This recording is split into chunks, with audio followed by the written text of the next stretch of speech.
Election commission نے chairman Pakistan Tehreek Insaf Imran Khan کے قابل ضمانت وارنٹ گرفتاری جاری کر دیے۔ عمران خان کے وارنٹ توہین الیکشن کمیشن کیس میں جاری کیے گئے۔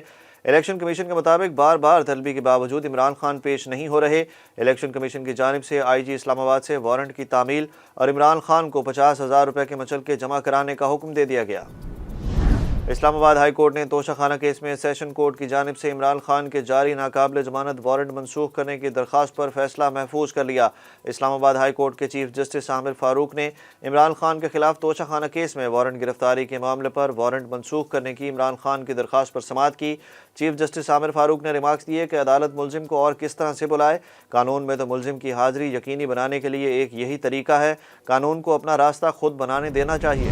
اسلام آباد کی ایڈیشنل سیشن عدالت میں توشہ خانہ فوجداری کیس کی سماعت عمران خان کے عدم پیشی کی وجہ سے ملتوی کر دی گئی۔ الیکشن کمیشن کے وکیل نے سماعت 9 مارچ تک ملتوی کرنے کی استدعا کی تو محسن شاہ نواز رانجھا نے بھی کہا کہ 9 مارچ کو عمران خان نے ہائی کورٹ پیش ہونا ہے۔ عمران خان یقینی طور پر اسلام آباد ہائی کورٹ پیش ہوں گے۔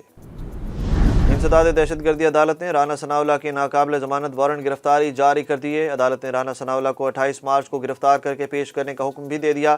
گوجرانوالہ کی انسداد دہشت گردی عدالت نے وفاقی وزیر داخلہ رانا ثناءاللہ کی آج حاضری سے استثناء کی درخواست خارج کر دی۔ وفاقی وزیر داخلہ کے وارنٹ گرفتاری اے ٹی سی کے جج رانا زاہد اقبال خان نے جاری کیے۔ مجھ پر بنائے گئے 76 کیسز میں تیزی سے اضافے کا سلسلہ جاری ہے۔ سابق وزیر اعظم عمران خان کا ٹویٹ۔ عمران خان نے کہا کہ ان کے کیسز میں دہشت گردی، توہین مذہب اور بغاوت کے کیسز شامل ہیں۔ مجھ پر بغاوت کے مقدمے میں نہ افسر کا نام ہے، نہ ہی ادارے کی شناخت۔ سابق وزیر اعظم نے ٹویٹر پر لکھا کہ یہی ہوتا ہے جب کسی قوم پر ذہانت اور اخلاقیات سے عاری مجرموں کا گروہ مسلط کر دیا جاتا ہے۔ پاگل خان نے ملک کا کھانا خراب کر دیا۔ سابق صدر آصف زرداری کی عمران خان پر کڑی تنقید۔ بولے پاگل خان ہمیں ایسی دلدل میں پھنسا گیا، بڑی مشکل سے پار لگیں گے، ہمارے پاس ڈالرز نہیں ہیں۔ ان کا کہنا تھا کہ ایک بے وقوف کو وزیر اعظم بنا دیا گیا جس نے ملک کی معیشت کو تباہی کے دہانے لا کھڑا کیا ہے۔ عمران خان واپس وہاں جانا چاہتا ہے جہاں سے اسے نکالا گیا، آج بھی ون ڈے کرکٹ کھیل رہا ہے۔ آصف زرداری نے کہا دیوالیہ کی باتیں ہو رہی ہیں، امریکہ دیوالیہ ہو گیا تھا، دیوالیہ ہونے سے کوئی فرق نہیں پڑتا۔ الیکشن کمیشن نے پنجاب اور خیبر پختونخوا میں انتخابات کے سلسلے میں فنڈز اور سیکیورٹی کی فراہمی کے لیے وفاق سے جلد رابطے کا فیصلہ کر لیا۔ دوسری جانب خیبر پختونخوا اسمبلی کے انتخابات کی تاریخ مقرر کرنے کے لیے گورنر اور الیکشن کمیشن کے درمیان آج مشاورت نہ ہو سکی۔ گورنر خیبر پختونخوا نے الیکشن کمیشن کو مشاورت کے لیے 7 اور 8 مارچ کی تاریخ دی تھی۔ اس سے قبل وزارت خزانہ نے الیکشن کمیشن کو اضافی گرانٹس دینے سے معذرت کر لی تھی، جبکہ وزارت داخلہ نے فوج اور پیراملٹری فورسز کی عدم دستیابی سے آگاہ کیا تھا۔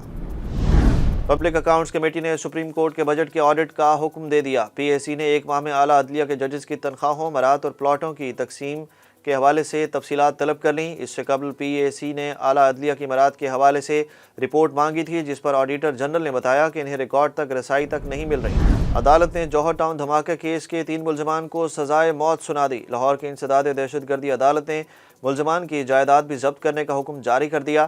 ملزمان میں سمیع الحق، عزیر اکبر اور نوید اختر شامل ہیں۔ عدالت کا کہنا ہے کہ ملزمان دھماکے کے ماسٹر مائنڈ پیٹر پال کے ساتھ ہی ہیں۔ مقدمے میں پیٹر پال سمیت 4 مجرموں کو پہلے ہی سزا سنائی جا چکی ہے۔ مرکزی ملزمان کو 9 مرتبہ سزائے موت سنائی گئی تھی۔ لاہور ہائی کورٹ نے شہر میں عورت مارچ کی مشروط اجازت دے دی۔ لاہور ہائی کورٹ میں عورت مارچ کی اجازت کے لیے دائر درخواست پر سماعت ہوئی۔ جسٹس انوار حسین نے لاہور میں عورت مارچ کی مشروط اجازت دی۔ عدالت نے ریمارکس دیے کہ نادرہ آفس شملہ پہاڑی سے فلیٹی ہوٹل تک عورت مارچ کیا جا سکتا ہے۔ عدالت نے ریمارکس دیا کہ عورت مارچ دوپہر 1:30 بجے سے لے کر شام 6 بجے تک ہوگا، تاہم عورت مارچ کی انتظامیہ کے سوشل میڈیا اکاؤنٹس پر کوئی متنازع بیان اپلوڈ نہیں ہوگا۔ عدالت نے حکم دیا کہ عورت مارچ میں آئین پاکستان کے خلاف کوئی اقدام نہ کیا جائے۔ اٹلی کشتی حادثے میں جاں بحق 7 پاکستانیوں کی لاشیں پاکستان پہنچا دی گئیں۔ جاں بحق ہونے والے پاکستانی شہریوں کی لاشیں تیونس سے براستہ جدہ لاہور لائی گئی ہیں، جن میں ایک خاتون کی لاش بھی شامل ہے۔ لاشیں اوورسیز پاکستانی فاؤنڈیشن کے نمائندے نے وصول کیں اور ورثہ کے حوالے کر دی۔ حکام کا کہنا ہے کہ تمام افراد کی لاشیں گجرات ڈویژن روانہ کر دی گئی۔ امریکی ڈالر کے مقابلے میں پاکستانی روپے کی قدر میں آج معمولی اضافہ۔ انٹر بینک میں $1 5 پیسے سستا ہو کر $277.87 کا ہو گیا۔ دوسری جانب پاکستان اسٹاک ایکسچینج میں آج کاروبار کا منفی رجحان رہا۔ 100 انڈیکس میں 99 پوائنٹس کی کمی، انڈیکس 41,333 پر پہنچ گیا۔